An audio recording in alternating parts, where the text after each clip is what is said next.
안녕하세요, 시청자님. 네, 감사합니다. 연결해 주셔서. 시청자님 어떤 종목 때문에 이렇게 간절하게 네. 전화 주신 거예요? 엔지캠 생명과학인데요. 엔지캠 생명과학이요? 네, 한 3개월 전에 샀는데 예. 사고 나서부터 계속 빠지기만 해요. 얼마에 들어가신 거예요? 10만 원에 들어갔거든요. 아, 몇 퍼센트 담으셨어요? 10%예요. 계속 빠졌네요, 정말. 그렇죠? 네, 네. 가장 궁금한 게 어떤 부분인가요, 시청자님? 이걸 추천해 주신 분이 아주 좋다고 추천을 해 주시고 또 증권회사 책임자 분이신데 그래서 믿고 했는데 빠져도 계속 갈 거다. 계속 그렇게 좋은 쪽으로 얘기를 해주셔서 들고 있다 보니까 여기까지 왔는데요. 네. 이 시점에서 네. 제가 어떤 저걸 해야 되는지 앞으로 좋게 기다려도 되는 건지 네. 그런 것이 궁금해요. 알겠습니다. 전화 잘 주셨어요. 일단 뭐 빠진 이유들 그리고 앞으로 어떤 대응 필요한지 저희 같이 한번 고민해 볼게요, 시청자님. 네. 네. 말씀은 굉장히 차분하게 해주시는데 얼마나 속상하셨겠어요. 그렇죠? 김동현 전문가님이 엔지캠 생명과학, 물론 바이오 종목들이 모든 사람들이 좀 뷰가 다 다르잖아요. 네. 전문가님 어떻게 해석하세요? 저는 제 방송 오래 보신 분들 아시겠지만 바이오는 팬덤이라고 생각합니다. 바이오주는 네. 되기를 바라고 가져가는 거죠. 그러니까 지금 엔지캠 생명과학이 임상이 들어가 있는 R&D 자체를 이해를 하고 보셔야 되는데 말 그대로 누군가의 추천이었다면 그거 아마 크게 정확하게 이해를 못하고 계실 수도 있습니다. 그리고 구강 점막염, 이거 발음 테스트 같은데 호중구 감소증 이게 뭐냐면은 이제 우리가 이제 녹용에서 아시아에서 녹용을 많이 수요를 하기 때문에 그 네. 녹용의 성분을 가지고 면역을 강화하는 거예요. 백혈구를 이게 어느 쪽으로 연결되냐 항암 치료에 연결이 됩니다. 항암 치료를 받게 될 경우에 기본적으로 백혈구가 약해지고 백혈구 감소증이 생기고 그러면은 그 항암 치료 단계에서 다시 또 재발을 하는 경우도 많고 하기 때문에 이걸 이제 녹용의 성분을 이용해 가지고 그 말 그대로 백혈구 약화를 방지하고 치료하는 이 치료제에 대한 연구 개발이 지금 R&D 파이프라인이 진행되고 있는 건데 2상까지 지금 진행이 됐어요. 네. 근데 그게 이제 주가가 우리 기억하시겠지만 신라젠이 네. 항암 관련해서는 신약 개발은 신라젠이 거의 스타트라고 볼 수 있습니다. 그 신라젠의 주가가 움직일 때 이런 관련주들이 다 같이 움직인 겁니다. 네. 기본적으로 이제 암 정복에 대한 기대감이죠. 거기에 연동이 돼 있던 종목이고 지금도 연구 개발이 진행돼 있는데요. 여러분들이 제약바이오 레포트를 찾아보시면 아시겠지만 저는 사실 전문가가 나와가지고 제약바이오 관련한 파이프라인을 설명할 때 TV를 보고 있으면 되게 우습습니다. 얘기를 하면서 저걸 이해를 하고 있을까? 약사분들도 정확하게 메커니즘을 이해를 못할 텐데 증권 전문가, 경제, 유동성, 자금 이런 것들을 추적하고 활용하는 분들이 파이프라인에 대해서 얘기를 합니다. 그만큼 어렵다는 말씀이신 거죠? 이해 못하는 거죠. 그러니까 우리가 투자를 할 때 반도체 5G가 좋고 4차 산업 쪽에 대한 메모리 수요가 앞으로도 많고 5G 같은 경우에는 엄청난 이 실시간 데이터가 필요하니까 네. 수요가 많을 거다. 그래서 반도체가 투자가 될 거다. 이게 이전에 바이오 시세의 이유였잖아요. 이해되지 않습니까? 근데 바이오 제약은 앞서 말씀드린 대로 그런 백혈구를 생성하는 약을 개발하고 있다. 거기까지 이해가 돼요. 근데 그 이상은 말 그대로 이제 파이팅 해야 되는 거죠. 제발 성공하기를. 그래서 제가 팬덤이라고 하는 겁니다. 밸류에이션도 없습니다. 제약바이오는 적정가라는 게 저는 없는 것 같습니다. 그리고 또 하나 중요한 거는 이러한 것을 성공한 게 우리나라에서는 사실상 어떻게 보면 셀트리온이라고 볼 수 있죠. 네. 그 결과물을 내놨으니까요. 네. 근데 지금 그 결과물에 대해서 논쟁이 시작됐어요. 실제로 이제 바이오 시밀러도 그렇고 이만한 평가를 받을 수 있느냐.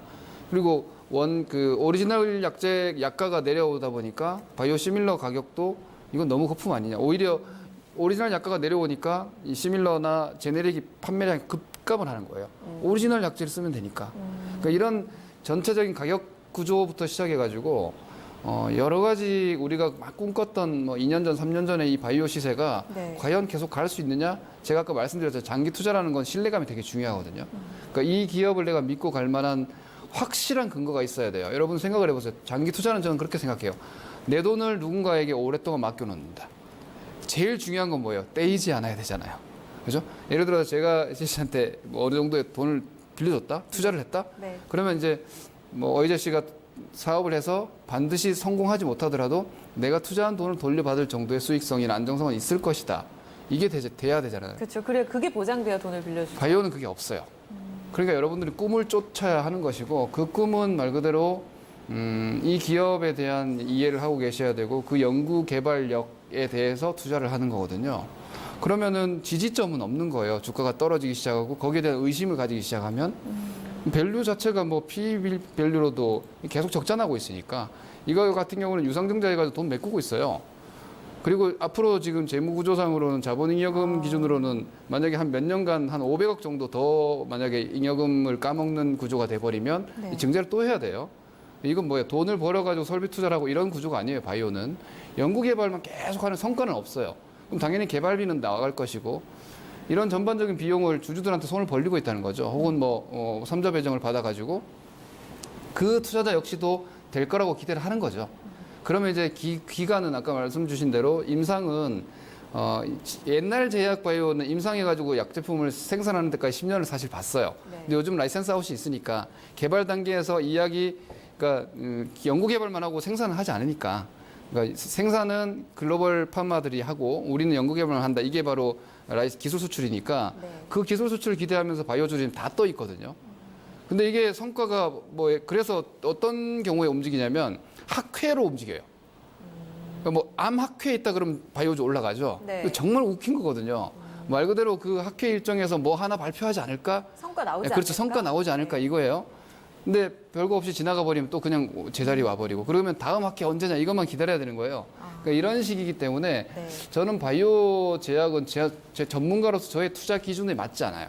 그래서 저는 사실 이쪽을 좋게 말씀드리는 분들은 또 그 전문가분들의 나름대로의 기준이 있겠지만 네. 저 같은 경우에는 아까 말씀드린 대로 오랫동안 이 기업에 돈을 빌려줬다고 생각을 하시고 과연 이 회사가 이 지금 현재 이 R&D를 성공해가지고 내가 얼만큼의 수익이 날 수 있느냐에 대한 문제는 아까 누가 믿을 만한 분의 추천으로 사셨다고 하셨는데 네. 말 그대로 그분의 믿음이 어느 정도냐 혹은 그분의 분석력이 어느 정도냐 이렇게 뭐 어떤 간접적으로 보셔야 되기 때문에 좀 더 공부를 하셔가지고 가져가지 않는 이상은 저는 그래서 제약바이오는 조금 뭐 결과적인 제 의견이 좀 우스울지 모르겠지만 네. 기술적 구조가 중요하다고 봐요. 아, 그래요? 왜냐하면은 네. 사람들의 꿈과 희망이 반영된 시세거든요. 예. 그럼 그 꿈과 희망이 깨지면 함께 탈출해야 된다고 보는 거예요.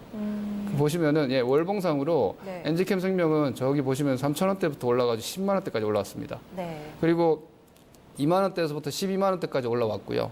여기서 추세가 무너졌고 월봉상으로 20개월선이 깨졌다는 것은 큰 그림 자체가 다 무너진 겁니다. 그럼 이 주식이 어디까지 내려갈지는 연구개발 성과에 달려있기 때문에 네. 지금으로서는 저는 이렇게 봅니다. 여기 지금 매물 보시면은요. 위쪽에 이렇게 보시면 10만 원대, 9만 원대에서 이렇게 2년 정도 있다가 주가가 빠졌지 않습니까? 그러면 시청자님처럼 10만 원에 물려있는 사람이 너무 많다는 거예요. 그러면 이 종목은 그냥 자체적인 에너지 가지고는 10만 원을 넘기가 힘듭니다.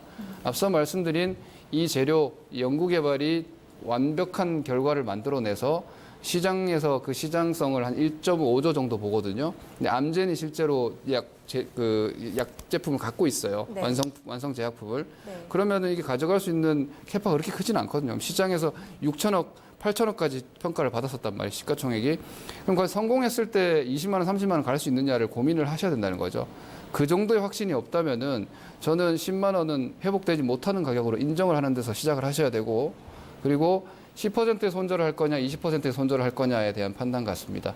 다행히 9만 원 정도 반등이면 10% 손절이니까 저는 9만 원 안착도 쉽지 않을 거라고 봅니다. 현재 뭐 결과는 모르는 거니까. 그래서 저는 한 8만 한 초중반 정도, 15% 정도면 다른 주식으로 회복할 수 있는 수준이잖아요.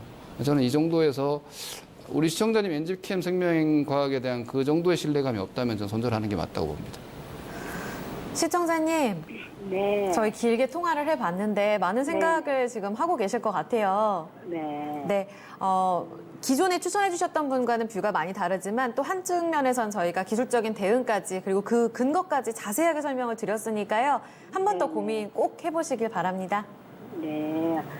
잘 알았습니다. 감사합니다. 네, 시청자님 기운 내세요.